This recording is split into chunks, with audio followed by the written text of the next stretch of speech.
আমি আগে যে ভিডিও করছিলাম আপনারা দেখছিলেন, আমি রসুন লাগাইছিলাম ঠিক না, এই লাইন বদ্ধ রসুন তো লাগাইছি।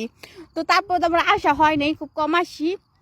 তো একটা জিনিস বুঝি না, মানে আমি তো দেখি নাই যে রসুন গাছ কেমন, পেঁয়াজ গাছ তো দেখছি এখানে আইসা, বা বাংলাদেশে আমাদের ওখানে লাগানো এলাকায় জানি না। যাই হোক, পেঁয়াজের পাতা তো অবশ্যই চিনি, তো রসুন এটা তো চিনি না যে গাছ কেমন। তো লাগাইছি রসুন গাছ, রসুন হইব ভাই, এই কি হইছে দেখছেন? দেখছেন না, মানে এটা কি বলে জানেন, অনেক দেশে অনেক রকম ভাষা কয়, বটবুটি বলে, লুইবা বলে, ঠিক আছে, এখন কে কোনটা বলে জানি না।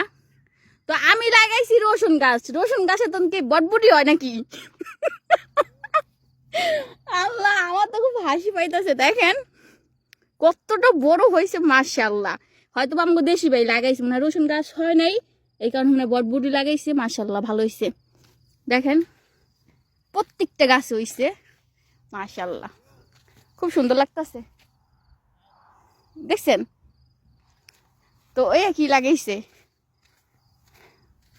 এটা মনে হয় কি গাছ সঠিক বলতে পারলাম না, এটা কি শসা গাছ মনে হয়, শসা গাছে লাগাইছে, দেখেন। তো যাই হোক, তো এই শীতের দিনে সব মানে সবজি ভালো লাগে খাইতে, অনেক সুন্দর লাগে, দেখেন কতটা কিউট।